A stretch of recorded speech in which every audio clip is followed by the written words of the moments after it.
It's episode 139 of Seddy Bimco, part 2, The Revenge. And this week from Pennsylvania, we're going to watch Bloodsucking Pharaohs in Pittsburgh that I picked.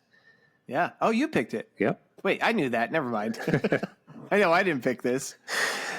And every week I have an age-old question about revenge that George loves. I love it. Everybody does. Hey, this week, did the vacuum cleaner impersonator ever get revenge on his wife, who never let him practice because she said that his act scared the cats? I thought you were going to go with, she said his act sucked. I have that here in parentheses. She also said that. Or blue. It's Seddy Bimco, part 2, The Revenge. The show where we create revenge sequels that nobody wanted. Hey, it's Seddy Bimco, part 2, The Revenge. The premier podcast. Please listen. Sequels to movies that never had them. Mm-hmm. Revenge-based sequels, Tim. Revenge-based sequels. And this week, 1991, this movie came out. I'll get this out of the way 14 years after Star Wars, because I like to place these movies where they appear in the chronological year database. So this is 1991. But before we get to that, anything happening? What's going on? What's going on? Do you want me to tell you what's going on? Yeah, you tell. It sounds like you got something, Tim. No, not really. I'm looking around. I'm like, There's what's going on? Third mouse in our life trap this year.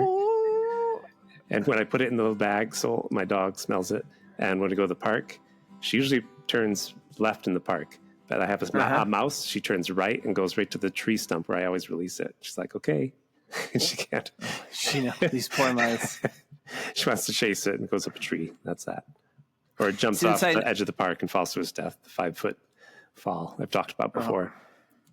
Since the last time we had spoken, listeners, you may remember I was woken by one of my cats placing a still living mouse in my hand. Yeah, what happened? Oh, I am happy to report there is no more mice sighting since then. You're so lucky. Well, I do have 5 cats. It's true. And only mice who come in there, they've made terrible mistakes. But I feel like, I'm just saying, because cats don't eat the gallbladder, is it? I've had friends with cats. It's always like, here's a little gallbladder, because the cats never eat that. It's like poisonous. I didn't know that. Oh, yeah. If you have an outdoor cat, I think more. They leave it on the porch. You're like, what's this little previously, I think I've talked about this before. One of the times when our friend from out of town, Fufi was staying with us, there was a mouse that we had discovered ran into the house, and he discovered it dead in the morning. But I think it was I don't see... After what happened with the mice last time, my cats don't quite have a killer instinct. They just batted around for hours. Oh, you think Fufi's lying? He killed that mouse? No, I think the cats made a mistake. Or Fufi, It's like, I didn't do it. Fufi, well, let's just say this. We know his true identity is a mystery, but he is known to eat live mice. He said we could mention him, but I'm not going to drop names. We're not going to break now. I think we have already on past episodes. He wouldn't hurt mice. If he sits in the corner, you can see him. You can see him mumbling to himself. I wouldn't hurt anybody. They'll see. What a weird thing to say. I wouldn't even hurt that little fly. That definitely sounds like our friend Fufi. Doing his impersonation. I'm glad he won't listen to this, and neither will our friend Chris, who never listens. Hi, both of you. So should we jump in? Is that all you got to say? That's all I got to say. Let's talk about some Pennsylvania facts. Because this movie takes place in Pittsburgh, which is in Pennsylvania. Yep. And I lived in Pittsburgh once. You did? Yep. Shout out to Marcy of the movie mixtape, because she's in Pittsburgh. She lives there? Yep. It's officially known as the Commonwealth of Pennsylvania, just like Massachusetts. It was the second state to enter the Union. Nice. If I recall correctly, Delaware was the first. Home to 13 million people, which I think you can agree is a pretty respectable number.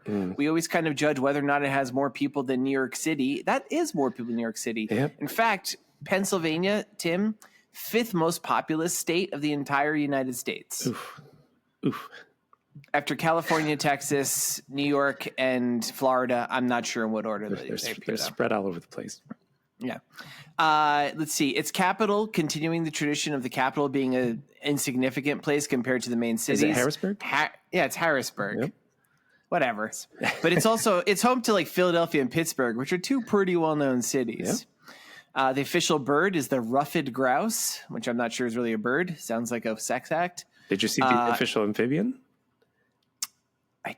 did. The Eastern Hellbender. I wrote that down. Oh, that's cool. I should have written that down. Because I'm sure if you saw that, you noticed there were so many official things to this place. It had official mammal, had official flower, was the mountain laurel, had the official tree, which I didn't write down. My favorite was its official beverage. Did you see that? Oh, I missed that one. Milk. I think I did see that. That sucks. They don't have an official dance, I saw. No, that should be the Pennsylvania polka. Just going to say that's a good one, actually. What else could it be? Philadelphia Freedom. Philadelphia Freedom. The Pittsburgh Shakedown. That's not a dance. It's just a song. Yeah. Oh, you're right. The chicken dance. Here's some other facts I have. Demographically, the 4 most populous groups are whites, blacks, Hispanics, and Draculas. Yes. All right. This is true. Pennsylvania is called the snack food capital of the world. Oh, a lot of them are made there. You know that. Yeah. So Utz and Y's are both located there. Oof. As is, of course, the town of Hershey, the town of chocolate, the biggest chocolate manufacturer in the United States. Yingling, which is America's oldest brewery, is located in Pennsylvania. Mm-hmm. Other foods known from Pennsylvania are cheesesteaks, Irish potato bread, and human blood. Yes. Mike's and Ike's are also made there, which are disgusting. Hers chips, Peeps. Oh, they're made there? Apparently, I didn't know that. And Altoona, Pennsylvania, is the home of the most hated McDonald's in the entire world. Yes. Ouch. Wow. I thought you were going to say it's the home of their favorite sandwich, too, an Altoona. But the McRat? Oh. The Altoona. The Altoona. Ew. What an unfortunate name that is. In terms of its nationwide importance, the Declaration of Independence and the U.S. Constitution were both adopted in Pennsylvania. Okay. This is probably their last year those will exist, so it's good to commemorate that now. And because this title of this movie was Bloodsucking Pharaohs in Pittsburgh, I wanted to give a few Pittsburgh specific things. It's the second most populous city in Pennsylvania after Philadelphia. Only 300,000 people, but it's part of a metro area that's 2.5 million. It's spread out, Its nickname is the Steel City, named after the 1997 Shaq film about DC superhero Steel. Yeah. That. Yeah. What I can't believe, and if I didn't, spoilers, I did enjoy tonight's movie a lot. Oh. I was prepared to be very mad at you that we didn't do a George Romero film. Because he famously is Pittsburgh's. All pretty good. Yeah, but they're all they'd be so fun to talk about. Yeah, I guess. So someday. home of George Romero, and I think all his zombie films are always at least set in Pittsburgh. Yeah, and the first elevator in Philadelphia was in the 1860s. It was in the Tufts Hotel. This is pretty cool in Philadelphia. Mm-hmm. The International Union of Elevator Constructors also had its start in Philadelphia. Had its start. Then what happened? They had some ups and downs. They moved to New York. Yeah, okay. Oh, I see what you did. You're pushing my buttons. They moved to New York. Wow. Yeah. Did they have to lay the elevator down sideways on the train? Yep. Especially because it's just a union construct. It was union constructors. The first streetcar, the horse-drawn version was in. I think this is actually Cleveland, but I forgot to write it down. No, not Cleveland. No, Pittsburgh. Was in Pittsburgh. Was January 20th, 1858. It was replaced in 1883 by electric, and believe it or not, there are still 2 streetcar lines that still run to this day. Oh, I never even saw them when I lived there. I was on the bus. So maybe this was Philadelphia then. They have a subway in Pittsburgh. It was built when I was there. Yeah, no, I think it was Pittsburgh. Yeah, and cryptids because I was the best cryptid I could find is the squonk, which lives in the woods of the north of Pennsylvania. I've never heard that one. Yeah, I remember them talking about this on last podcast and left 1,000 years ago. The squonk is really ugly and cries all the time because it's so ugly. And if you capture it, it maybe disappears because it cries. It just disappears into tears. Okay. And it's celebrated every year in a festival called Squonkapalooza. Nice. Yeah. Yeah. And then there was something called, what about what? It's also called the Quaker State because that's where oatmeal was invented, by the way. And it's called the Keystone State because they didn't understand how rocks worked, and they would smash down their doors with rocks all the time. That's true. Yeah. And their flag, I should clarify in the past, I get these mixed up. There's a flag and a seal. The flag was horses worshiping an eagle, and the seal is the state seal, not the seal, the musical performer. No, it's an eagle, a boat, a plow, and 3 mushrooms. I don't know if you saw it. Oh, are they 3 mushrooms or tiny penises? 3 chef hats. I don't know, 3 little mushroom clouds. I can't tell what those are, and I didn't do any research. Can these cops save Pittsburgh before it's too late? Shut up! It's only Sweeney's Wife. You'll get a blast out of this hilarious horror spoof. This one's a blockbuster. 2 thumbs up. Bloodsucking Pharaohs in Pittsburgh. So this movie, then. Should we talk about this movie? Yeah. You liked it? I want to mention it. I liked it. I want to mention a couple things up front. Okay. So you mentioned it's 1991. Did you see it was actually filmed in 1988? Didn't see that. It was filmed in 88 and was not released until 91. And so when I do, there is spoilers. There is a George's Currency Kerner coming up. Oh, no. It's 1988 I used.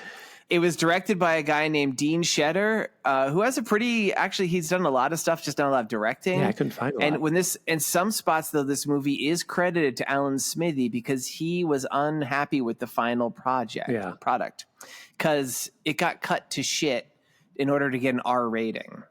And the version Tim and I watched was even worse because I'm sure you noticed, like it's bleeping out every curse word except for a couple odd ones that sneak through. And there's even like what I think is a couple nude scenes missing. And there's apparently a version. I'll shout out my favorite video store in Asheville, North Carolina, Orbit Video. You can order it, which is called the Picking Up the Pieces version. Shop it. That has Orbit Video. Shop it. Orbit Video. Oh, he's using his open his 9 Needle to Drop 5. Records voice. What days, George? We don't know. Every day. Closed Sundays for church service. No, don't you dare say that. Well, they might. It's called the Picking Up the Pieces version, and they've restored a lot of the gory special effects that were cut out because Tom Savini did the effects for this. Yeah, there weren't too many like effects. I was looking for. I'm like, well, what did he do? It all got cut out. There's pictures of something. Like there was a scene of it looks like maybe a woman's face being peeled off. Yeah, that doesn't happen in this movie that we saw. Yeah, and I was surprised. Like people almost got nude, and I thought, seems like there would be nudity in this movie, but yeah, especially the one actress, Grace. She's her real name. I happened to like follow a few links. Actually, she has a couple names, but one of her names was like Jane something Hamilton, which I was like, oh, maybe it's.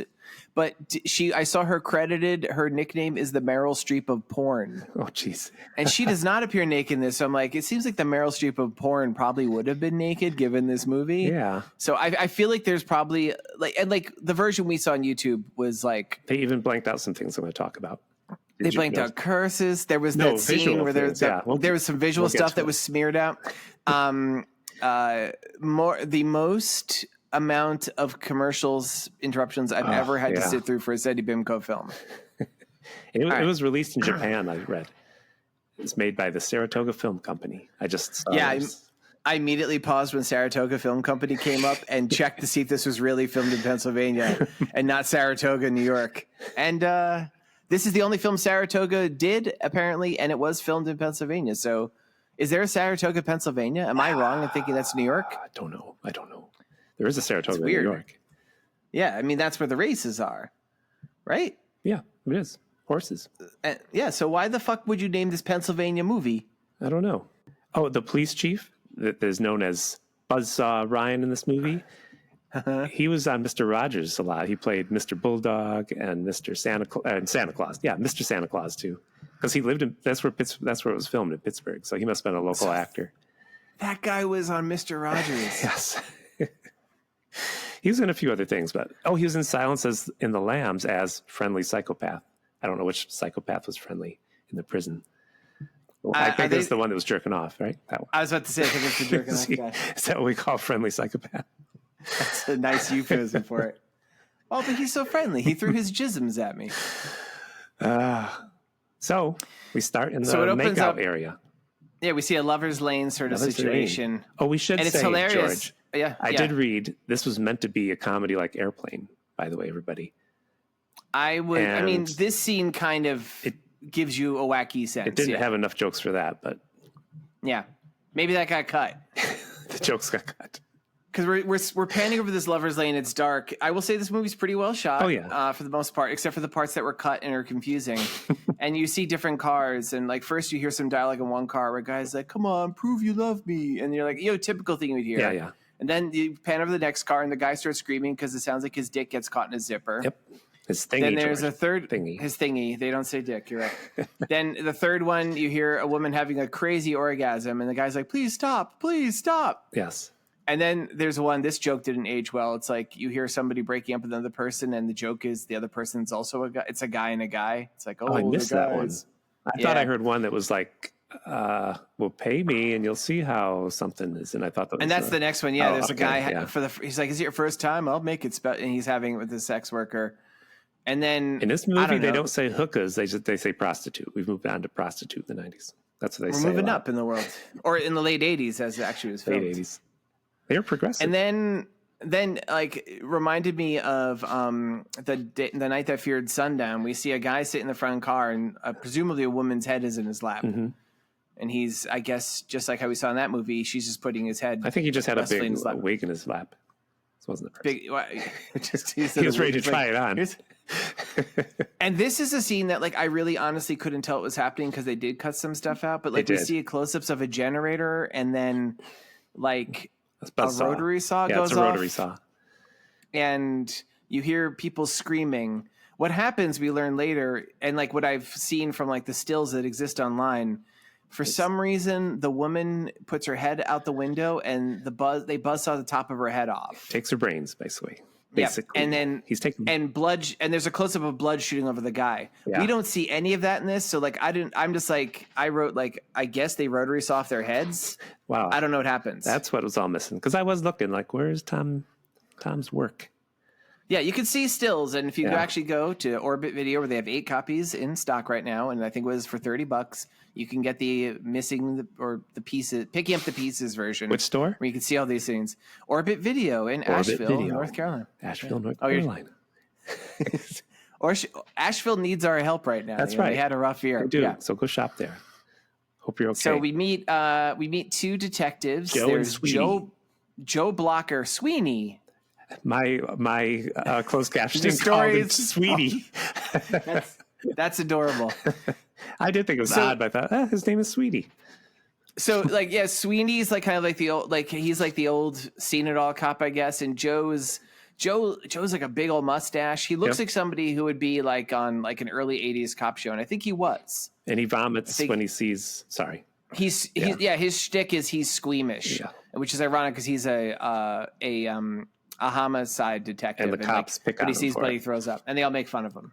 And one of the cops is always like, "This was really gross. His brains everywhere." He's like, "Bleh, bleh." So they took his brains, and the killer left hieroglyphics. It's a note in Egyptian writing. Yeah, Sweeney pulls out with chopsticks. He just pulls this piece of paper, and it's like, it's all little birds. It's hieroglyphics, yeah. And the music is playing. The music's playing really intensely this part. Yes. And then they just cut. The Sweeney yells like, "We turn that off!" And they cut. And like, it's not. It's a total airplane joke. It's radio. So it was just this cop car was playing loud, dramatic music. I'm like, oh. Here's where I thought they fell down on the comedy, because the one kid lived, and he's like, he had a hat. He had a funny hat, and the police get out a book of hat pictures, but it's like police hats, helmets. Why didn't they go all the way? Why wasn't there cowboy hat? Well, cat in a hat. The police hat, actually, if you looked closely, it said stripper cop hat. What? Really? Yeah. So yeah, maybe the joke wasn't as like because I was like it was like a football helmet. Oh, I'm sure. Like there probably was like some dirty hats. It turns out to be an Egyptian fez he saw. Yeah. And then the kid's like, just like that one there, and we see a silhouetted character in the extreme foreground who removes a fez really rapidly, and the kid's screaming, his hat, and the detective's like, yeah, we know, and he's in a straitjacket, and they put him away. So it's like they had the chance to catch the killer, who was just hanging around in a fez. Then they got a book of mugshots to see who he is, and they show him a mug that says best boss, and a mug that says best dad. Anyway, one that says my other mug is a Jesus sticker. Yes. Yeah. Why did they go all the way with these jokes? Tim, this is another example. When you get a time machine, you need to go back and like You'll be like, they'll be like, that's great jokes. You'll like crack your knuckles, step out of the woods. Hold on, everybody. How about this for a silly hat? It's a boob hat. And now one of these ones, it has beer cans on the side. Yep. If I could travel back in time, I'd probably get distracted and go watch Batman. Yeah. So they're filming it in '88. Were they filming that in Pittsburgh? I know The Dark Knight. One of those movies was filmed in Pittsburgh. That's right. I think parts of it were. Yeah. That was Chicago. I think the downtown scenes are Chicago and like the crime alley scenes are Pittsburgh or something. I don't know. Then they filmed part of Spider-Man in Pittsburgh. This Joe is like shook by this, because he's throwing up because it's so gross. Flashdance. Yeah. Flashdance was filmed in Pittsburgh. That's not a lie. Oh, I think you're right because she's a steel worker, right? She's a steel worker. And she makes the big hammer that Shaq uses when he steals. Yeah. They really laid the groundwork for that one early. So, and Joe is like, he's like, we have to get my partner Deke from when I was in Vegas. He dealt with a case like this before. And there's this guy, I wrote down Dr. Cairo, just Cairo. Yeah. We see a flashback to like, he's running down the street and Joe and his partner. Joe's the one who gets grossed out. Yeah. Yeah. The mustache cop. It was confusing. I figured it out after a while. I was like, oh, this is a flashback. I honestly paused for a while thinking that maybe we were watching a sequel because it did look as if it was from another movie. Yes. I'm like, oh, is there like, maybe there's like blood-sucking, vampires in Vegas or something, Yes. But it does not seem to be a sequel. So they shoot this guy, but he won't die. And it's this whole big flashback and he dies finally with it's just very, very gory, blood pouring everywhere. Probably a lot gorier in the version we didn't get to see. The one joke we see is Joe slips on the ear that falls off the guy. Did you notice that? Oh, I saw him slip. I didn't catch it was an ear. It was an ear that fell off. I thought it was just a random... Yeah, it probably was very gory before they cut it. He told his partner, and his partner said, I never heard of anything like that happening before. Tim. I will say their costumes of these two detectives is just right out of like a stage play. Like they put jackets on them that are nice and new, and hats. Did you notice? They got detective jackets. Yeah, they looked like what I pictured everyone looked like back then. Yeah, but they're so clean and new. Oh, I didn't notice they were new. Okay, that's interesting because I actually thought I think a thing I liked about this movie was everybody looked kind of used and like they did. Like Joe has like huge bags under his eyes, and Sweeney looks as if he is like a withered corpse that's been reanimated. Does. We're gonna meet his wife shortly, and oh brother. Well, there's a funny recurring joke where they talk about like this experience when Joe was a cop with his partner Deke in Vegas. It led him to lose his wife because he had a nervous breakdown and the sexual problem. They just keep mentioning that over and over again. He doesn't want you to mention it. And Sweeney's like, Joe, you need to get a wife because your life is empty and pathetic. And, blocker. And Joe admits that he knew all the girls have been killed so far. There's been a lot of, and they're like, wait, what? He says, I know all them hookers. So he says, I'm just quoting the movie, George. I don't remember him saying hookers that point, but okay. I just don't remember that. I'm just saying. We know you look for any excuse to use that outdated offensive term. So then after Sweeney talks about how his wife gives his life meaning stuff, we cut to his house. I'm calling him Sweeney, by the way. Sweetie. And we see like some close-ups of a feet on an exercise bike, and we hear the most insane voice. I'm like, well, you missed the steps out front. They're covered in cigarette butts. Did you catch that? I didn't. Okay. He comes home. He's like, didn't you see? He stops and looks at the steps and cigarette butts all over the steps of his house. Well, okay, here's the joke. We hear this insane voice before we see it. And then it's so his wife, I just read her Sweeney's Knife. I think her name is Erna or Edna. Yeah. She has one of those like robot voices because like she has an electronic larynx for people who larynx. I call it larynx. Larynx. You're just making up words. No, that's when Horton was hearing a who. What was that book? He said, did you learn a larynx? The larynx? She has an electronic larynx, so she has one of those like robot voices, and her shtick is she is constantly smoking. It's a joke. Yeah. Have you ever seen an electronic larynx used as a joke before, George? I've seen electronic larynxes used as jokes, yes. Okay. You're going to have to say the word correctly just once. Have you ever humor me? I met someone like that when I was a child. Came to my aunt's house, and me and a friend were inside, and we're like, "What is that? Oh my God, Darth Vader's here!" Were they smoking? Not then, no. But I feel like I have a memory of somebody from my childhood who had an electric larynx and was still smoking. Oof. I remember my father telling a story about somebody who knew would hold it up to the hole. Oof, yeah. I know, rough time. Don't smoke, everybody. Save your money. Don't smoke. So this woman smokes too much. The house is filled with butts. She I won't even do her voice because it was so upsetting. But the joke is also that she keeps thinking that she's so jealous of any woman that Sweeney is involved with. Even the dead women. Yeah, like was she pretty? How was the woman who was dead? Was she pretty? But like with a weird robot voice. Yes. And she gives him pinto beans for breakfast. It's like, he's like, here's your favorite. Something like that. Did you see his meal? It was pinto beans and papaya. Yeah. Was there a joke there? But I think it's just gross. Before we get to that, I want to mention at this point we were 10 minutes into the movie. I already had gotten ads twice. Oh, yeah. Before even the pintos and papaya. At least they were normal. Oh, mine were not. One of mine was this old gray-haired guy being like holding up some components saying like, see this? This is going to help Elon Musk make $1 trillion. Really? You got one of those? I got that multiple times. Wow. Yeah. Bad people. Weird one. We're switching back and forth between scenes of Sweeney's home life where he's eating just pinto beans on papayas. Yeah. And we see Joe's wife. Like there's Joe doesn't have a wife. Joe sees Mavis. I meant to say Joe's life. Yeah, there's Mavis. She's who is a he says, hey, it's that hooker that hangs out. She offers to buy him coffee, but he he shudders when she touches him. And a cuddle because Joe hates women. Yep, Joe hates women. That's everyone keeps saying. He's like, I don't hate women. And then let's see. Sweeney goes to sleep. Sweeney's wife is jealous of the pretty victims, and he says the 3 things that are upsetting him. Oh, is this my partner. No, this is actually a real list in the movie. Oh. I have a list coming up shortly, though. He goes, 1, my partner is squeamish of blood. 2, he knows all the victims. And 3, the only suspect has been dead for 12 years. And that's when I stopped again. I'm like, is this a sequel? And I did some research. Turns out it's not a sequel.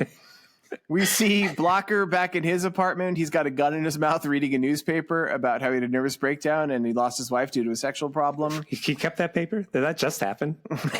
No, it was old and wrinkly and yellow because it was 12 years ago. I will say, for what is a stupid movie with a really dumb story, the screenplay does a really good job of saying something. Like you pointing out the fact that they show all the cigarette butts on the stairwell before he gets into his house. Like they were actually doing the work to set up stuff. It's weird. Then he had another old newspaper that said JFK shot dead in blown Dallas. Away. Oh my God. You just have to, it's all you have is one reference. I got more. No, you don't. Name one other reference. Ted Bundy. Because up next, we got a guy in a Volkswagen hiring a prostitute. Was he in a Volkswagen? Oh, yeah. Hitler's car. Oh, okay.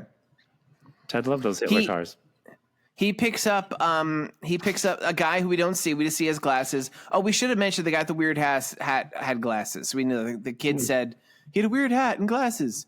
So we just see like a figure must have been wearing all black, wearing sunglasses in this car, and picks up Mavis. Yes. And they drive to a train yard. Right down the track. And here's my list, Tim. Oh. You ready? What's your list about?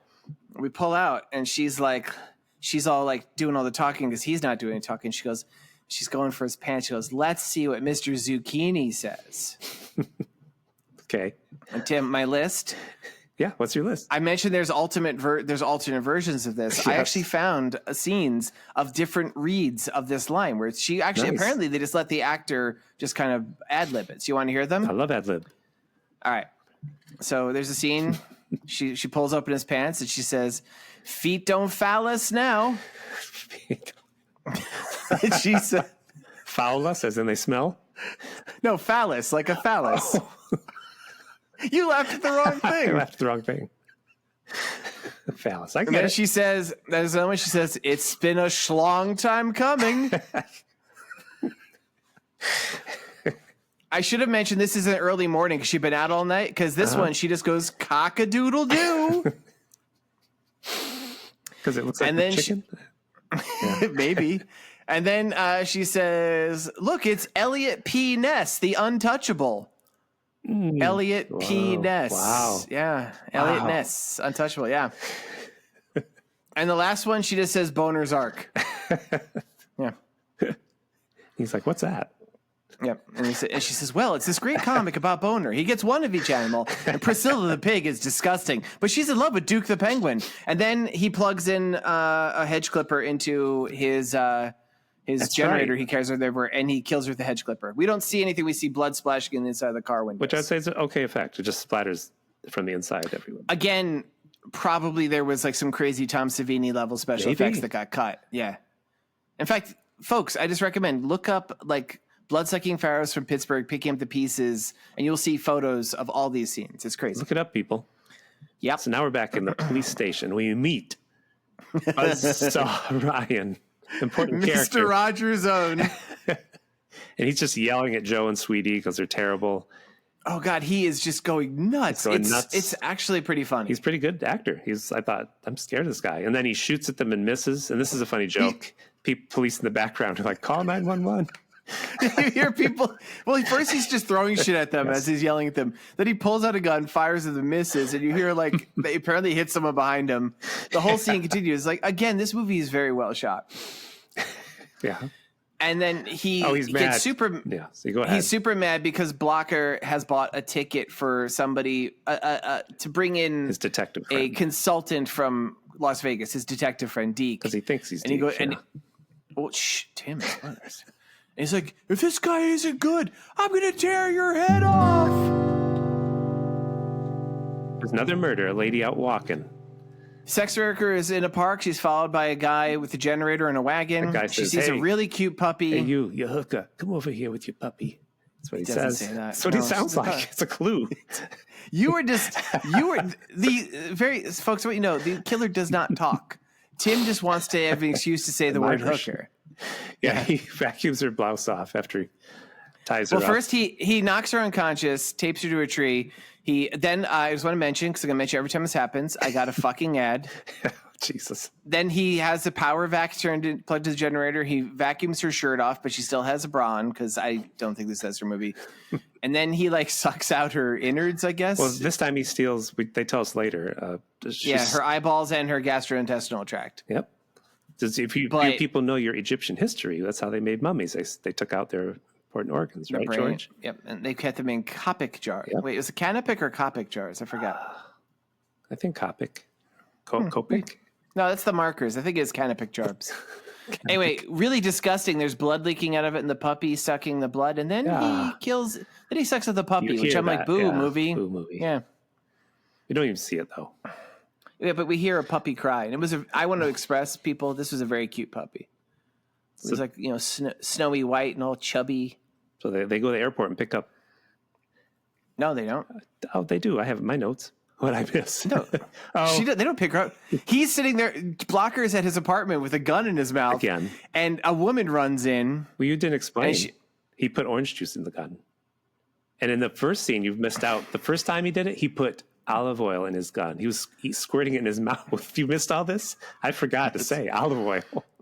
And OJ. Once again, listeners, I don't know if this is a joke because he seems to be like depressed and wanting to kill himself, but for some reason, Tim's making weird olive oil. And I don't kid you not. Why? What is the humor in that? I didn't get it either. He picks up another old newspaper. It's like Dewey wins. Okay. So this woman who we haven't seen before, he wins. That's the only reason you said that is because I called you already on your Zapruder film shit. Also, I like that you went with an even older reference. Yeah, come on. You're like Jesus born in Middle East. Wow. Yes. So this woman we've never seen before runs in and wrestles him. She's yelling, I'm Dee Dee, I'm Dee Dee. And I wrote, I guess he said the partner's name was Dee Dee, not Deke. Yeah. No, it turns out Dee Dee is the daughter. A lady. She's a dame. A dame. They don't want no dame helping him. Yeah. Yeah. He hasn't seen her for 12 years when she was a kid. Now she's a young woman. Sweeney walks in the same time. She's got the hiccups. And she explains. I guess this is always has the hiccups. Dee Dee explains that her father, Deke, disappeared 18 months ago without a trace. She's afraid he's dead. And they're like, but you came out. And she's like, yeah, well, you wired it to D, whatever the fuck her last name is, Taylor. And I'm also a D Taylor. And I am in law enforcement. Yep. She turns out she's a meter maid. And then I wrote down, just for some reason, this is a good movie. And then, in the most bizarre bit, plot twist. Yeah. Sweetie. Are you talking about the smoke stompers? Her name is Miss Birdwell or Sweetie. Sweeney's wife. Sorry, Sweeney's wife is Miss Birdwell. Yeah. She goes to I think her name is Erna. It's called Smoke Stompers. It's an alternate no smoking clinic. And this, I feel like, Tim, you must have been clapping your hands like you were doing this. I loved it. So we see her. I want to express this woman looks like too. Like she has like bags under her eyes, creases on her face, always smoking, looks like crap. And they make her watch a movie there, and it's just all these people smoking. Like it's a party where it's like everything must look like in the 70s. Just smoke everywhere. They're playing the song and Popcorn. They're playing the song Popcorn, Tim's favorite movie song. There's suddenly like an earthquake. This building collapses. And then suddenly, and Sweeney's wife is watching this whole thing. There's a cigarette on the table in front of her. She grabs it, lights it up. And then through the screen, a bunch of guys in gorilla suits run out and start blowing her against the wall with a fire hose. Oh, you think they were gorilla suits?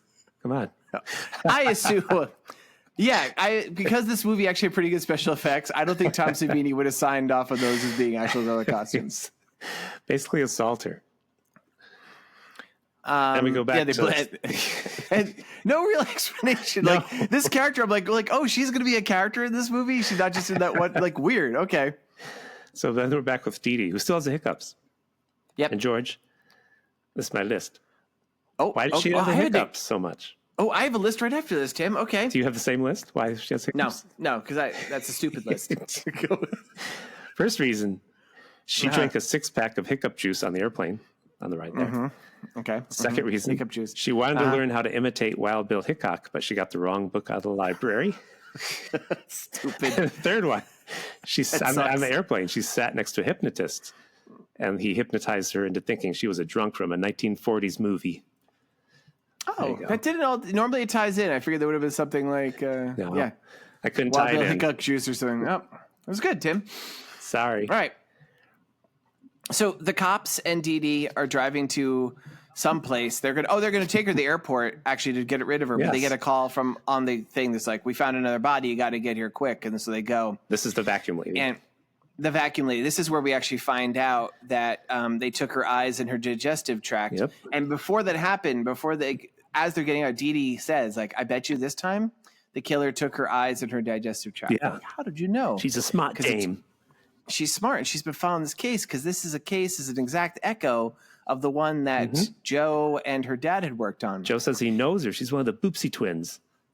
Well, it was Betty. I know. Her name was Betty and her Boobsie Twins. I thought it was Bopsy. It was Boobsie or Bopsy? Boobsie, because her boobs. The Boobsie Twins was an actual book series. Yes. They were making a joke, the Boobsie Twins. And Tim, this is my list. My second list. Because just like what happened before with the penis jokes, the different name, this is other names that Betty had for her boobs. Okay. So Betty and her treasured chest. Whoa. Betty and her breast friends. Okay, I like that. Yeah. Betty and her bosom buddies. Nice. How about this one, Tim? Bosom buddy. Betty and her titular duo. This one's a shout out to Pittsburgh. To Pittsburgh. Betty and her Carnegie Mellons. Oh God. University of Carnegie Mellon in Pittsburgh. I know they're there. Yep. This one's for you, Tim. Uh-oh. Betty and her hooties with no blowfish. And the final one, Betty and her memories all alone in the moonlight. God. This is when Joe almost shoots Sweeney. It is. Oh, because I don't remember. Oh, I think he mentioned this actual thing again. He says he calls it BSP. Did you notice that? And then he gets angry. He's like, "Don't call it that." Big sexual problem. But he got really mad when he said BSP. So guess what, George? I got another list. Oh no, this sucks. You know what BSP we think that stands for? BSP. Let me think for a second. Binaurally. Nah, I got nothing. Right. Well, people think it could mean big sandy penis. All right. Blue semen paintings. This is very dirty for you, Tim. This is very blue. Bareback salt pegging. Oh, bareback too, and pegging. Boring sex phoning. Broken sock pelvis. Broken sock pelvis. Basic safe word phonics. Barbaric salty pearl necklace. Didn't you use salty already? Oh, he's Sandy. And pearl necklace. How dare you? That's not one word. I mean, 2 words. Billy soaking pubes. That's all I got. Wow. This is Tim. That is surprisingly dirty for you. This Normally, movie was dirty. No, it was. I mean, it kind of was. We knew it was. I knew this stuff got out. Yeah. I got a fucking ad at that point. Just want to mention it. Oh, So we reveal again that all the victims are from Vegas, and Dee Dee's yelling from the car. She talks about this guy Jackie Cairo, whose brother Setmet was the killer back 12 years ago, and 2 weeks ago Jackie Cairo moved from Vegas to Pittsburgh. But and the chief immediately puts her in charge. Yeah, he puts her in charge. This dame's okay. Thought she was a hooker. She's an okay You dame. answer to her, Joe. They didn't say it. Wow, you really just want to say the word hooker. When we're not recording, you just sit in your bedroom and go hooker, hooker, hooker, hooker. Not like that. Practice. Producer Miss Lee is like, Tim, we gotta stop.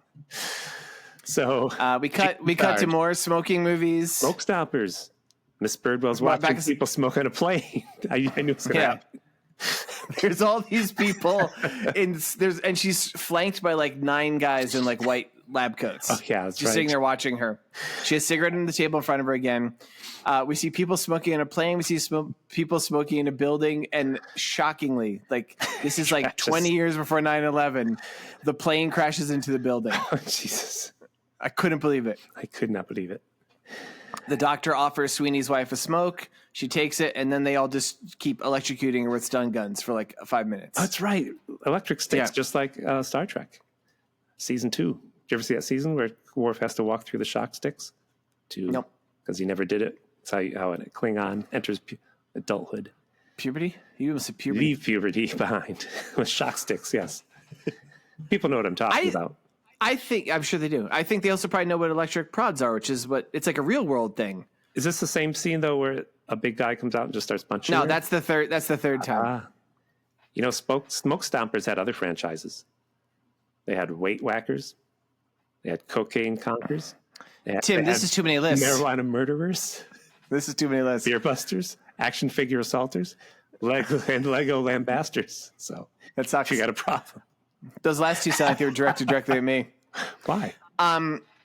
Tim did kind of mention this offhand. I just want to say it. She's all electrocuted looking. Her hair's frizzing. There's literally like electricity arcing on her hair. Just like the Emperor and Empire Strikes. And just like the Emperor in Return of the Jedi. Yes. Yeah, Revenge of the Jedi. Listen to this guy. And this big muscular guy comes out, and the woman who was the head of Smoke Stomper is like, "We have alternate methods for difficult cases like yours, Mrs. Sweeney. Inhale, please." And she inhales, and the guy just punches her in the face. I know. Blood. Very weird. So, yeah, and she's got blood coming out of her face. So she's a mess. Yeah. She's been had the shit beaten out of her. We don't see the full. They take this, you hooker. They punch her in the face. They don't. What? Why do you keep bringing the hooker thing up? Let's move on. It's weird. It's very weird. Maybe it has to do with the sequel. Yeah, maybe it does, and I bet you it doesn't. I think you just like saying that word.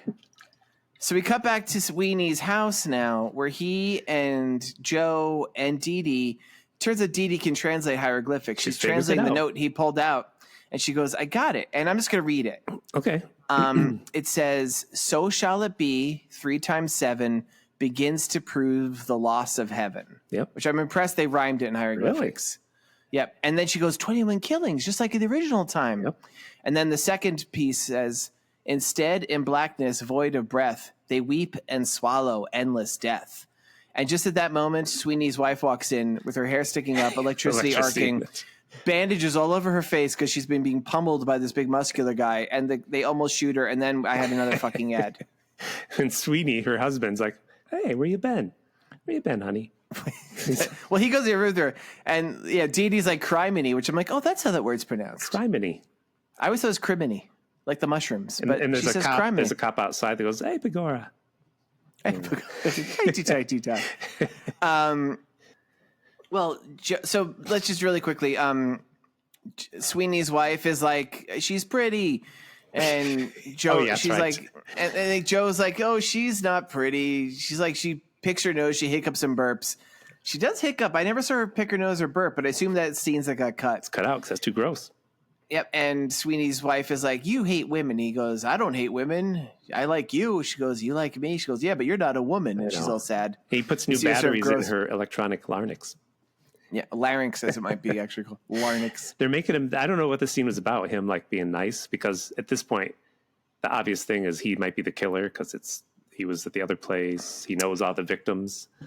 Yeah, so we were like, oh, you want us to think he might be the killer. No, I thought the killer was at this point.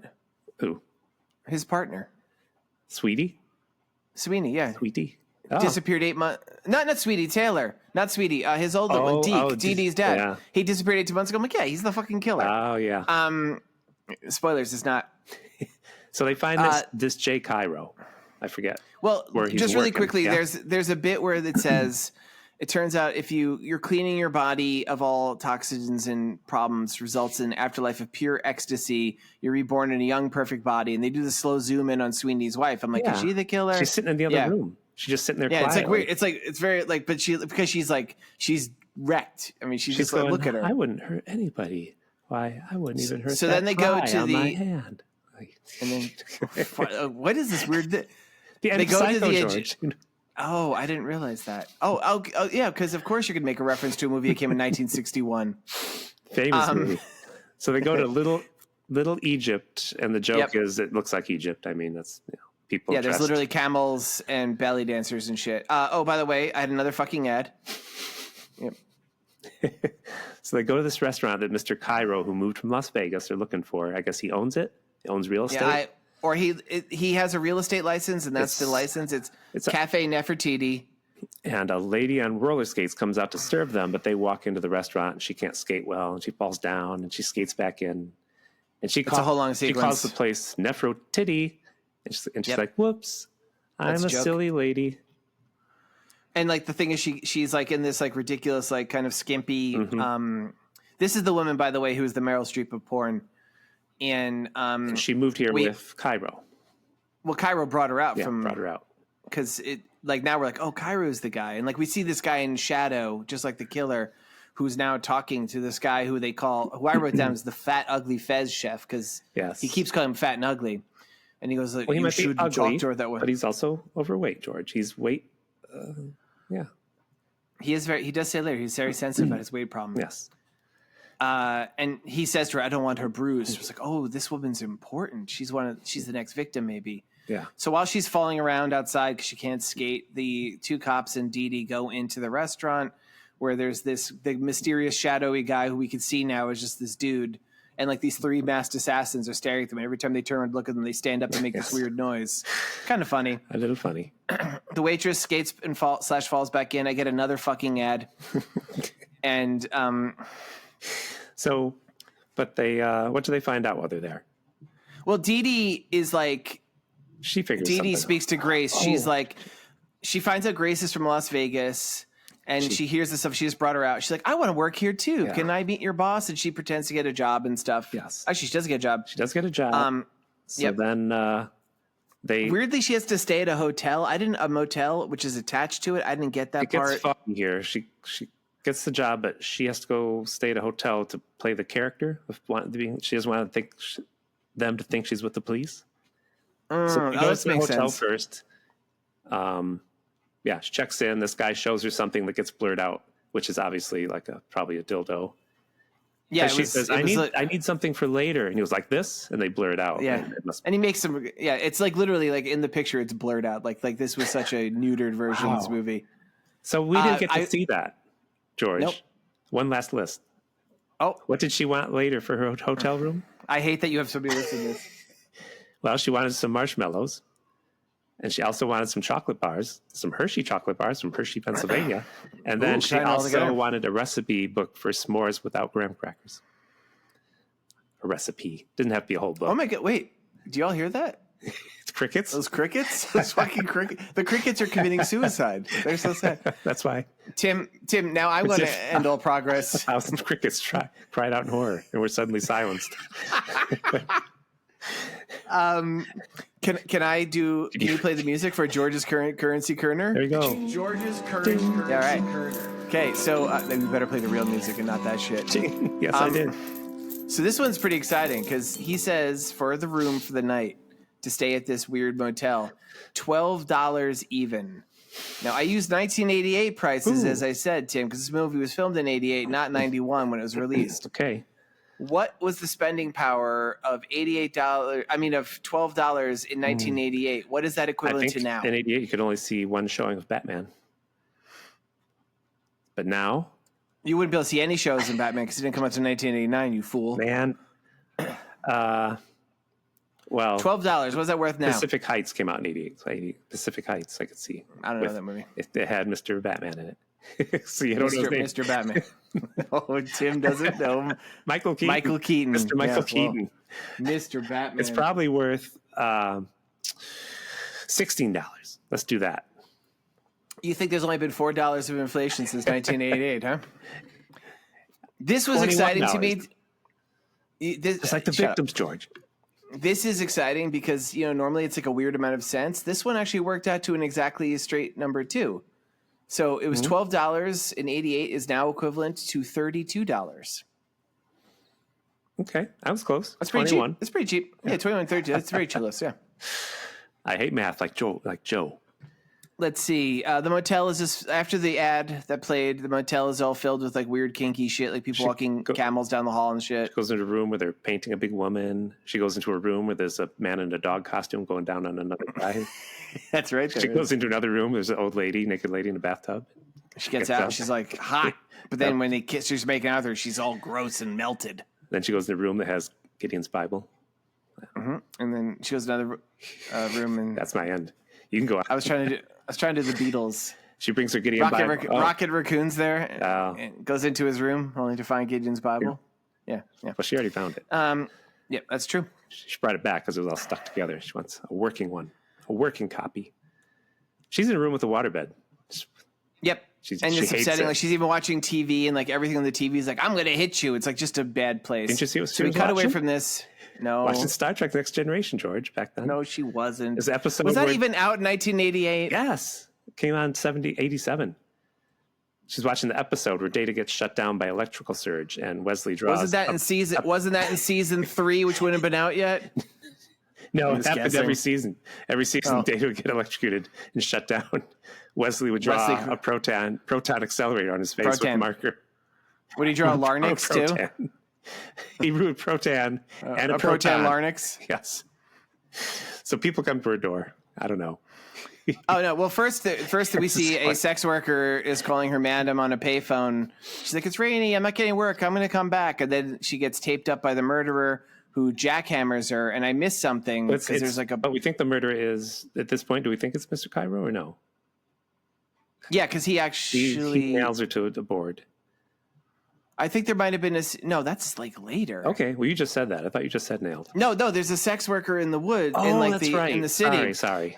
She's in a phone calling her madam, being like, "I'm going to come back," and then a guy's he tapes her up again, jackhammers her. We can't really see what happened. Yeah. There's something with the parking meter. I'm like, what's happening? How do you get a body part with a jackhammer?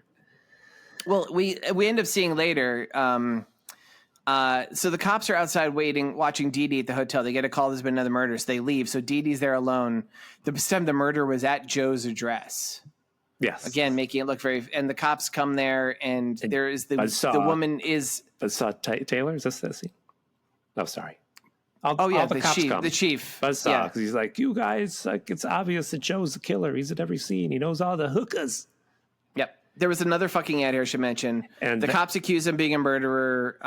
And she is the woman was stabbed on the parking meter, and it says your next meter maid. Yep. Now I don't think we mentioned this because we did a bad job. Yeah, Dee Dee's a meter maid. Yeah, we did. Dee Dee's a meter maid because you wrote down "Lovely Rita." That's what you said. I don't think I said that. So I think I was singing "Rocket Raccoon," that different Beatles song. He's gonna arrest Rocky Raccoon. Yeah, Rocket Raccoon, and they kick him in the balls. And then Joe and so much ball kicking, like everyone's Sweeney. And this is crazy. They actually say you twat like this, and they kick him in the balls. So first they use the word twat, which is a pretty bad curse word. Yeah, in my they're opinion. Cutting out all the other ones. Worse than like there's some stuff you could see like they cut out the word damnation at one point. Yep, and the F word. I'm like I use damnation in my kids' books. That's what Mark Twain would say. Damnation. Damnation. Welcome back to the podcast. Mark Twain. I almost said Tim Hamilton. Mr. Twain. So of course, when they were running out this, Mr. Cairo and his assassins come and they kidnap Dee Dee. Yes. The cops escape by kicking all the other cops nuts, and they race back to the motel, but Dee Dee's gone. Buzzsaw Ryan in the nuts specific, and they kick specific, and they kick. Sweeney kicks him in the nuts twice. Yeah, and Joe kicks the other guy in the nuts. Oh, so there's not kicking. He kicked Buzzsaw again. I think that's the version I saw for my sequel. That's the version I saw. It's important to get the sequel. So if you're keeping track at home, there's an important reason Tim has said hooker in every opportunity he could squeeze in, and nut kicking. If neither of those things appear in the story, you know why. Let's see. The waitress that came with them, she's been told to get ready because we're like, oh, he's going to kill her. She's a sacrifice. He tells her to put on some clothes. Well, right? First there's the scene where you see Mr. Cairo with Dee Dee, where he starts cutting off her bra with scissors, and he gets distracted. Then he's like, he gets a call. He's like, I have a previous appointment. He says to somebody, anoint her body in special oils, put her in her ritual clothing, and lock her ass up. They get distracted. And we cut to, by the way, this is important. We cut to Mrs. Birdwell doing a workout during all this stuff that's going on. Yeah, we do. And then she's kind of like running in the place. She's exhausted, and she looks at her wedding picture, which a joke, she's smoking and her face looks like leather. Did you see that? Yep. And then she looks at a photo from the time she met Smokey Bear in the woods during a drought, and she's smoking and her face looks like leather. And then she looks at a picture of herself at the famous gas spill. I hate how many lists you've got in this. Picture of herself at the famous gas spill of 84, and she's actually putting on nicotine patches that time, but she's holding a birthday cake with candles on it. And then she looks at a photo of her in grade school in a production of The Miracle Worker, and she's smoking a cigarette, and she's signing for an ashtray. Please bring me. And there's a picture of her with Joe Camel. No, then there's a baby picture of her in which she is smoking while she's in her flame retardant pajamas, but she's playing with her toy Hindenburg made with real hydrogen gas back then. I don't know. All right. Why there's so many lists this week, George? Why? Because you have a problem. Because you need to edit yourself. What happened? You need to look and be like, I have 4, maybe 5 lists. I'm going to bring it down to 2. This is your fault. All right. So I don't remember writing the apartment that Mr. The appointment Mr. Cairo goes to is he is training Grace, who is the woman that we had seen in the Nefertiti Cafe. Yep. He is training. He has to give her special waitress training because she's the next murder victim, right? Yeah, that's right. And meanwhile, he has left Dee Dee locked up. Dee Dee pulls out a hairpin and picks her way out and is wandering around the headquarters. Yeah. And while this is happening, really quickly, Mr. Cairo is like, you have to go into the room and put on this outfit to Grace. She's like, it's very skimpy. He's like, yeah, I know. You need to be unencumbered. And there was definitely like a news scene or something that's cut off where he's going to take photos of her. And like he mentions her buttocks and the film literally jumps. Yeah. And like, I think she must have come out and been naked for a bit or something, or someone was, because then the killer walks in and it's not Mr. Cairo. But it is Grace. It's Grace. She's wearing a bikini and high heels, and she pulls off her hat. And so really it's revealed that she is his niece. Mm-hmm. She is the daughter of Semmet Cairo, the guy who was killed 12 years ago. Yes. And she's seeking revenge on 3 people. Revenge, George. Revenge. I know. It's like kind of setting this up perfectly. And she needs tears from Dee Dee, the hookup woman. She's like, no tears. She's a virgin. She's a virgin. Yeah. But then Grace reveals that she has her daddy. Not her mummy, but her daddy in this. Oh, how dare you. And so she cries. Yeah, so the big bad guy is Grace. Grace has captured Deke, the detective that killed her father, and keeping him in a sarcophagus. Mm-hmm. And she's going to use her torture or death of this father to make Dee Dee cry virgin tears. Yes. Then, luckily, and she also drops Mr. Cairo into like this bloody slop that's full of all the body parts. Like a pit of blood. We saw her drop the brains in there from the last victim. So it's all the bits stewing together. And Lovar is helping her. He's the heavyset Egyptian. His name is Lovar. They say Lovar. Yeah. I love that you're calling him, like they literally call him in every single scene. They call him fat and ugly. And you Mr. Hooker is being heavy set here. This is the one you're using the euphemism for. Yeah. He is a servant of Grace, yes. And he grabs Dee Dee. They drown Mr. Cairo in the slop with a giant ankh. Yeah. And then she says, all right, I am seeking revenge on 3 people. Number 1 is my uncle, and she drowns him. And that's when she says something about eternal damnation and gets bleeped out. Number 2, she opens the sarcophagus. It's Deke. And she's going to kill him. I don't remember what happens. Do they kill him? I guess he dies, right? Well, I'm not sure, but this is when Miss Birdwell shows up, isn't it? No, because first Joe walks in. Okay. And he pulls off his gun, and it's a whole thing. It's a fight. He gets thrown into the water. He's being held by the ankh. And then Sweeney and Mrs. Sweeney arrive in, and the fat ugly guy is like, it's Anubis. Yeah, Mrs. Birdwell, by the way, I know what Anubis looks like. He looks like a man with a dog or coyote head. And she just has a bandage on her face with all her hair sticking out. In no way does she look like Anubis, everybody. And smoke coming out constantly. She's smoking. She's still smoking. He's like, I know what Anubis is. And then he distracts him enough that Joe is able to grab the giant ankh from the pit of blood he's in. He swings it, knocks off the dude's head. Yes. Dee Dee pulls herself loose. We didn't mention Dee Dee was using nail guns. Yes. Dee Dee was nailed to it like a thing. She pulls herself loose. She's in a bra. She's also dressed up. Yeah, was she in a bra or she in a weird Egyptian outfit, like a skimpy one? She was. She was like Genie. I Dream of Genie. Yeah. And her and Grace, who is the big bad guy, get in a big fight with a chainsaw and stuff. Fight. It's a bikini cat fight goes on. Yeah, and it spreads out of there. They run into they're in a dump, and she's hitting her with a chainsaw as a club, which looks really painful.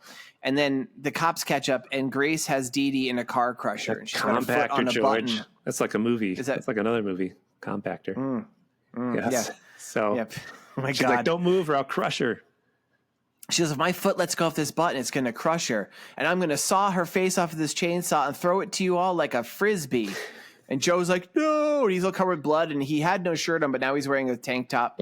And he shoots at her, and he shoots the chainsaw and knocks the chainsaw loose. And then Dee Dee pulls Grace into the compactor. Yep. So the compactor starts closing. And then, Joe runs over, and he pulls out Dee Dee. And they watch as the crusher slowly crushes Grace. And he's watching excitedly because remember his big character arc was he doesn't like gross stuff. He's like, I can't wait to watch you get crushed. And presumably there's a really gross special effect we don't really see because we don't really see it. I don't see much of it. We see a little blood splash on his face. He's covered with blood. He's just all red now, and he's happy to see blood. And he screams. Sweeney vomits. Yeah, he screams into the air, and that's the end, right? Yep, and that's the end of the movie. I'll quickly tell you how this is like Star Wars. You'll never guess. Well, the compactor? No. Most people who watch this movie, it's like Star Wars because most people who watch this felt as if a million brain cells cried out in terror and were suddenly silenced. Tim. Come on. You already used that joke with the crickets. Okay. During the original compactor scene in Star Wars, they originally were going to crush Chewie, but they scrapped the idea because it left the test audiences flat. Didn't work out. Come on. No. Why would I laugh at that? You don't have to. I won't. We'll just move on. I'm going to say I always like to compare it to 1987's fantasy masterpiece, Labyrinth by Jim Henson. What this has in common with it. I didn't really think about this at all, Tim. Uh-oh. How about... I'm going to say, how about they were both movies? In Labyrinth, doesn't David Bowie say, bring me that hookah. Wherever you are, wherever you're hiding, I'll find you. Revenge. One of us will die. One of us will die. My story? Well, yeah. We go back to the scene in my sequel where the police chief gets kicked in the nuts by those two detectives. Our movie starts there. It turns out he was hated by most all of the police department, and they all wanted revenge on... Yeah? He is the police chief is hated? Yes. Reckless use of pronouns, everybody. Buzzsaw Ryan is very hated by the whole police department. And after Joe and Sweetie run off, the rest of the police look at each other and they just start kicking Buzzsaw Ryan in the groin, kicking him in the balls over and over again because they hate him. But then their local priest shows up. He's, Begorra. If it isn't old Buzzsaw Ryan, the bastard who skims money off the bingo winnings. And so he walks up and he starts kicking buzzsaw on the groin. And then a high school marching band that was out at night celebrating the full moon with a parade. They saw him, and of course, all the local teenagers hated Buzzsaw Ryan, and they stopped to like kick him in the balls while the trombone player played wah wah every time Buzzsaw threw up. And I have a question. Vomited in pain. Yes. Did the trombone player also get to kick, or was he too busy watching for vomiting? He kicked once, and the cymbal guy went. Psh. Nice. When the cymbal guy did the slide whistle guy go? Woo? Yeah. And when the slide whistle guy did the theremin player, he went. Woo? Yes. Yeah. Okay. All right. Or the tuba guy. What? The tuba guy. So then some stray dogs came by, and they saw this, and they stopped to sniff his balls like dogs do. Mm-hmm. But then some stray cats came by, and they really hated Buzzsaw, so they started kicking him in the balls. And these were Puss in Boots, so it really hurt. Oh my God. So by this time, Buzzsaw is delirious with pain, and his spirit leaves his body, and he's floating in the ether between the living and the dead. And then before him, he sees his old partners appear, and they're all wrapped in chains, and they say, Buzzsaw Ryan, in life we were your partners on the police force when you started out. And we all used to kick people in the balls for fun. Look at us now. You have already forged a similar chain, but for 7 years longer. And they warned Ryan that he has a chance to escape his fate. They tell Buzz that he will be visited by 3 ghosts this night. Oh my God. Don't turn it off, people. Don't turn it off. How long is this? This is one of my shortest. No, it's not. You'll see. You'll be visited by 3 ghosts. And Ryan interrupts him and asks, will these spirits show me the ghosts of police work past? And his old partners say, no, they will kick you in the balls. So Ryan screams, and he wakes up in his body that's filled with testicular agony. And he sees the little boy standing there, and he says, little boy, what day is it, child? And the child says, it's the day the Boy Scouts kick you in the balls and earn their kick Buzz in the balls merit badge. Merit badge. Oh my God. And then all of Troop 234 of East Pittsburgh appear and start kicking him in the balls. And Police Chief Buzz Ryan screams. They fill the cold night, and the credits roll. I will point out there was no need for Tim's repeated use of the word hooker. This movie's called Balling or Balling. You could spell it either way. It's the only movie in history you can spell it either way. Balling, as in B-A-W. Like crying? Yep. Okay. Or bong. Or balling, B-A-L-L. Come on, say it's short. Everybody. Yeah, that was very short. Yeah. We were going to be visited by all the ghosts. Yeah. After we'd already gone through like a whole ball kicking bonanza. Go to our Patreon and you can hear him visit all 3 ghosts. So what's your story? All right, mine's really quick. Start music. Start it in it now. You want the disco? Sexy music? Yeah, do this disco music one. Yeah. So, all right. So it starts off 12 years after the events of this movie. And Joe has settled into domestic bliss with Dee Dee. I have a question. 12 years after it was made or 12 years after it came out? After it was set, Tim, within the context of the movie. 88? Okay. 88. So, yes. So they've settled into domestic bliss.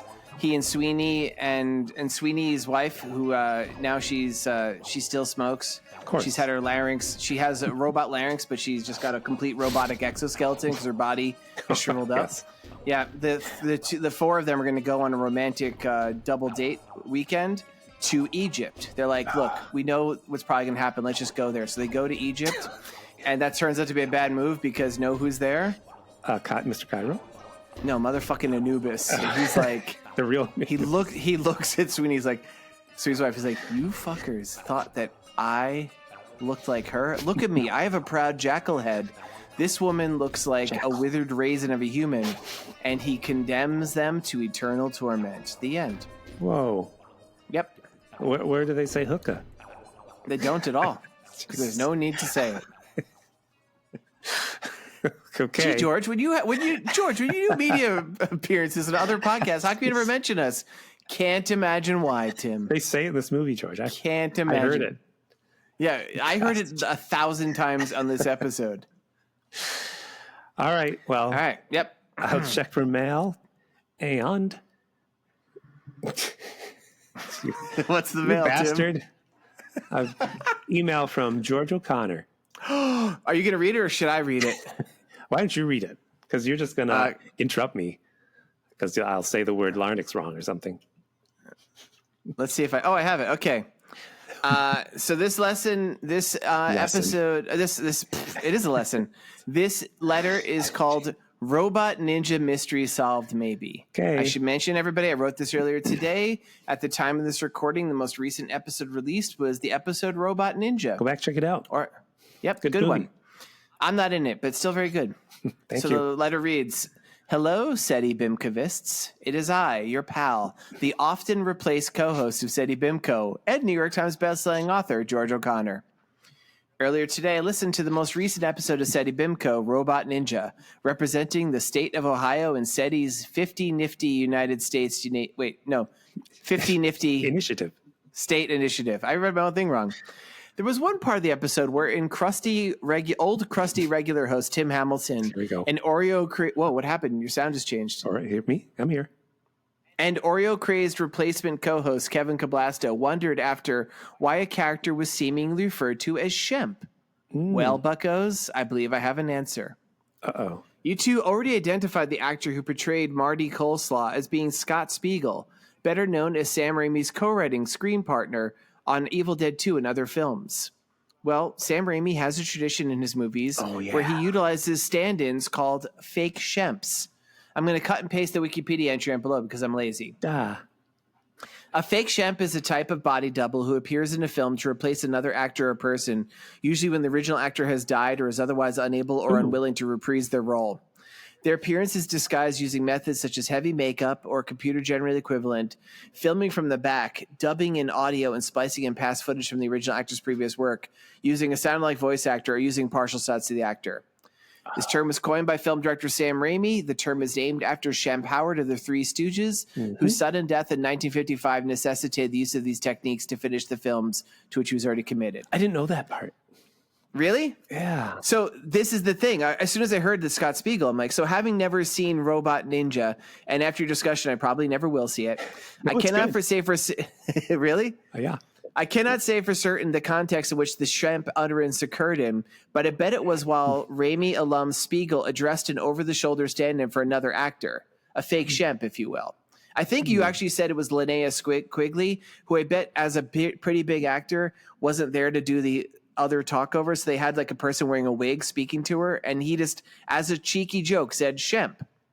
Wow. So, yeah, so I thought it was cool. That happened in the early days of Seddy Bimco, the original host, Johnny Peptide. No, Johnny Peptide. He died halfway through an episode, and I called up John Kelly. And I said, and that was, it actually turned out John Kelly actually killed Johnny Peptide, yes, right? To be on the Yeah, show. that was weird. Yeah. Anyway. Also, since really quickly you didn't address it in your Ohio facts, the first elevator in Ohio was in Cincinnati in 1860. The first streetcar was in 1887 in Cleveland. And the Ohio cryptid is the Loveland Frog, although they also claim co-parented with the West Virginia for the Mothman. And I signed it, your friend in Christ, George. Okay. Thank you. Good letter. Good letter. Good letter. All right. Well, that's all, folks. We just have one thing to do. Oh, next week's movie. Yes. I have nothing left to say because we've said so much. Yeah. Unless I want to We read did it. say a lot. I left out a list. Thank God. Did you really? No. Okay. All right. So, Tim, I'm not 100% sure of what movies you all did during my prolonged absence. So I put them I'm on the hoping. list. They're Okay. They are up to date. Yeah. So I did use that. So I'm claiming the state of Minnesota, as you like to say. Minnesota. We didn't And go the there movie, yet? Okay. apparently not. It wasn't on the list. Okay. And the movie is Minnesota. the movie is 1994's Embrace of the Vampire. Nice. Yeah, starring Alyssa Milano. I think I found this one in my lookings.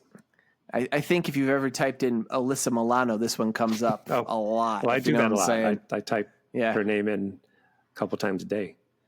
Yeah, you just see what's new. See what's new. So yeah, it's Commando, right? Commando. It's Commando? She was in Commando. She was in that, but she was like 5 in that. Don't mention that one. Well, I'm just saying she was in that. I remember her roles, George. Jeez. Wasn't she? She was originally catapulted to fame in Who's the Boss? Yeah. She was even but Embrace littler. the Vampire. Yeah, Embrace the Vampire. She's a full-grown woman because I'm pretty sure it's a nude scene, which is why I think people know this movie. Yikes. Wasn't she? Was it She's the Boss she was on? Who's the Boss? Wasn't it on for like 20 years? Is that still on? I think it's still on. It is still on. Yeah. Tony dances in a wheelchair. He's like, please kill me. And they're like, no, that's mean. So yeah, Embrace the Vampire is available on Tubi. You can watch it for free, hopefully with less commercial interruptions than tonight's movie. In fact, they shemp him a lot in the recent episodes. He's just in a wheelchair in the corner with a sign that says, I'm the boss. And they ignore him. It's just a jar. It's just a jar of pickles that says Danz's Pickles. And they're just like, that's it. That's it. Where'd that come from? Danz's Pickles. I don't know. We should say goodbye. Danz's Pickles. Yeah, bye, everybody. All right, bye. Be safe out there.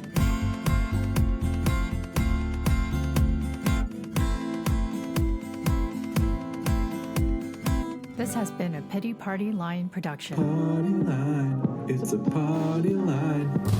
I also have a note here, just in the middle. Tim fucking loves Pennsylvania. I do. If you have listened to, you don't though. If you listen to this, it's never been a front listed item in Seddy Bimco, but whenever Pennsylvania comes up, Tim is always kind of it gets your dander up in a way. Yeah, it does.